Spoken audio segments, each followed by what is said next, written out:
안녕하세요. 복수북수 채널의 박은복입니다. 오늘은 권위라는 화두로 얘기를 시작하겠습니다. 국어사전을 보면 권위란 첫째, 남을 지휘하거나 통솔하여 따르게 하는 힘. 둘째, 일정한 분야에서 사회적으로 인정을 받고 영향력을 끼칠 수 있는 위신을 뜻합니다. 그래서 권위는 한 가정을 비롯하여 조직체 내에서나 혹은 사회적으로 지도적 위치에 있는 사람과 관계된 것임을 알 수 있습니다. 그만큼 권위는 사회 조직과 우리의 일상생활에서 중요한 문제가 됩니다. 가깝게는 가정에서 아빠의 권위가 말이 아니네 라든가 저 사람 이 분야에서 권위자야, 또 이따금 대통령의 권위가 실추됐다는 등의 표현을 듣곤 합니다. 그런데 그 권위라는 것이 무엇일까 고민을 하게 된 계기가 있었습니다. 돌이켜보니 20년이 넘게 지난 일입니다.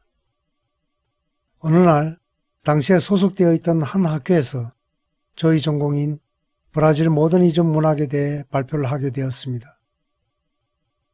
나름대로 준비를 했지만 긴장하고 있었고 발표가 끝난 뒤 질문을 받기 시작했습니다. 그때 한 교수가 제 발표에 대한 질문을 하면서 매우 낯선 분석을 내놓았습니다. 제가 발표한 내용과 어떤 연관성이 있을지는 몰라도 이제껏 관련 서적이나 논문에서 한 번도 읽은 적이 없었고 또 들은 적도 없는 견해였기에 순간 어떻게 답변해야 할지 막연했습니다. 한 3초 정도 생각한 뒤 답변을 하려니 그 교수가 전화가 와서 나갔다 오겠다며 발표장을 떠나는 것이었습니다. 아니, 질문을 던지고는 답변에 대해서는 관심이 없는 건지 아니면 발표자를 무시하는 것인지 어리둥절했습니다. 그런 상황은 난생 처음 겪는 일이라 그냥 멍하니 그분의 뒷모습만 쳐다보고 있었습니다. 발표의 사회를 맡은 좌장 교수도 당황한 모습이었습니다. 좌장은 저더러 질문자가 나갔으니 굳이 답변할 필요가 없다며 편하게 생각하라고 했습니다. 물론 저는 질문자가 없는 상태에서도 답변을 했습니다. 왜냐하면 다른 참가자들도 많았기 때문입니다. 그로부터 몇 년이 지나 그분이 근무하던 대학으로 소속을 옮기게 되었습니다. 사실 그분은 그 세미나에서 처음 만났을 뿐만 아니라 그곳에 근무하는 사람일 줄은 미처 몰랐습니다. 그래서 예전에 그 일을 거의 잊고 있던 저는 그분과 같은 곳에서 근무하게 된 것을 알고는 좀 난감했습니다. 무슨 인연인가 싶었습니다. 하지만 그분을 포함하여 저희 주 목적이 학술 연구이고 또 한국연구재단에서 수주한 프로젝트를 수행 중이던 만큼 서로 자기 몫을 하기에 바빴습니다. 게다가 저는 한 주한 외국 문화원의 부원장이라는 보직을 맡게 되었는데 그 일을 감당하기가 어려워 그분에게 신경 쓸 여지가 없었고 솔직히 책을 읽을 시간도 많이 부족했습니다. 그러던 어느 날 교내에서 열린 주간 세미나에서 몇 년 전과 똑같은 일이 벌어졌습니다. 그분이 저희 발표에 대해 질문을 던지고는 바쁜 일이 있어서 나가봐야겠다며 답변을 듣지도 않은 채 자리에서 일어나 나간 것이었습니다. 이번에도 이게 무슨 일인가? 무슨 악연인가 싶었습니다.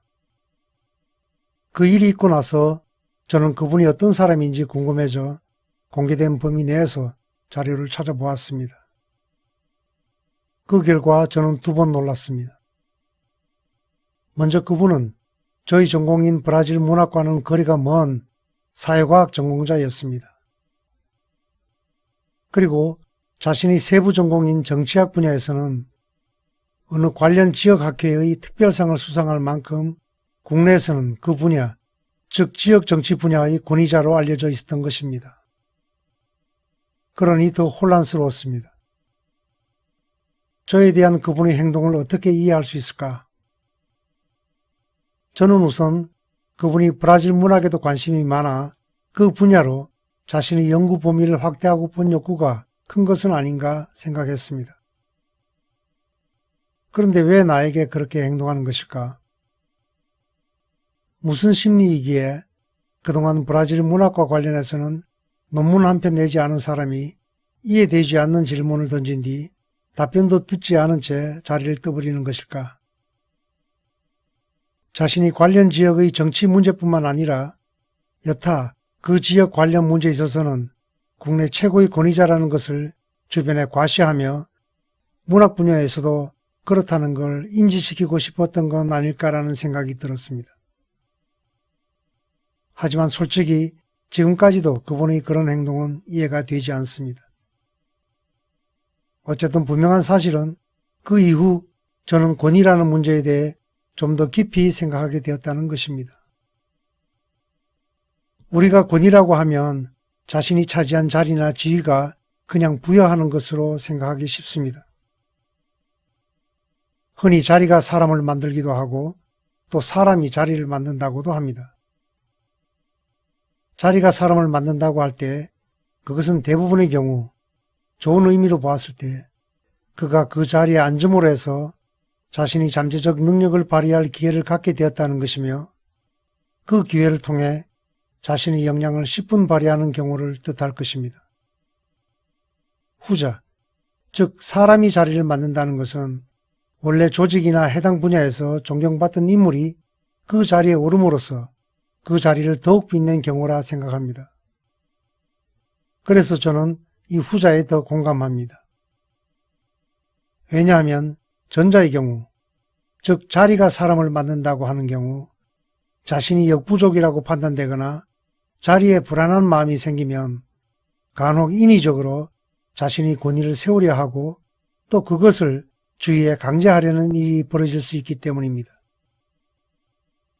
저는 그 자리, 그러니까 공직이든 일반 회사의 자리든 그 자리에 오른 사람의 권위라는 것은 하루아침에 생기는 것도 아니고 그렇다고 그 자리에 올랐다고 해서 그에 걸맞은 권위가 자동으로 생기는 것이 아니라고 봅니다. 한 국가의 수장인 대통령의 권위도 예외는 아닙니다. 어쩌면 그의 권위에 문제가 생기면 매우 심각한 일이 생길 수 있습니다. 왜냐하면 그의 권위는 곧바로 국가와 국민 전체에 직결되기 때문입니다. 그런데 누군가가 대통령이 되었다고 해서 그에게 대통령이라는 권위가 자동으로 생기는 것은 아닙니다. 그가 대통령이라는 직위에 걸맞은 언행과 정책을 펼쳐 국민이 그것을 인정하고 따를 때 비로소 권위라는 것이 그 국민에 의해 주어지는 것이라고 봅니다. 그래서 대통령 스스로가 내가 그 자리에 있는 것만으로도 권위가 있다고 하면 웃음거리가 될 수 있습니다. 그럴 경우 그는 국민으로부터 인정받은 권위가 아니라 자신이 인위적으로 구축한 권위를 바탕으로 통치하려 하고 또 사회로 하여금 그 권위에 복종하도록 강요함으로써 이른바 권위주의만이 팽배한 세상이 남게 될 것입니다. 군부 독재 시절을 지나온 사람들은 이 점을 쉽게 이해하리라 봅니다. 온갖 매스컴과 조직을 동원하여 제왕처럼 행동하고 꾸밈으로써 자신의 권위를 강압적으로 만들어 세우려던 대통령들을 우리는 보아왔습니다. 언론을 통제해가며 우격다짐으로 권위를 세워본들 일시적으로는 통할지 모르지만 시간이 지나면 결국 초라한 모습만 남게 됩니다. 아버지로서의 권위도 마찬가지라 봅니다. 한 가정을 이끄는 사람으로서 그것에 걸맞은 은행과 덕을 보이면 자연스럽게 가족이 그를 신뢰하고 따를 것이며 그때 비로소 아버지로서의 권위가 생기는 것입니다. 즉 가족 구성원이 그에게 권위를 부여하는 것입니다. 교수도 그렇습니다. 성실하고 참된 은행과 연구를 인정받음으로써 주위 사람들로부터 권위를 얻는 것이지 내가 누군데라는 식으로 남들이 인정하지 않은 권위를 스스로에게 부여하고 행동하는 것은 자칫 조롱거리가 될 뿐입니다. 정치인도 그렇고 성직자도 그렇습니다. 대기업의 회장도 그렇고 또 작은 회사의 부장도 그렇습니다. 그리고 종업원이 몇 안 되는 작은 가게의 주인도 그럴 것입니다. 결국 권위란 그 자리에 앉은 사람이 주위로부터 자신의 은행과 성품 그리고 능력 등에서 역시 그 자리에 앉을 만한 사람이라고 인정받을 때 비로소 생기는 것입니다.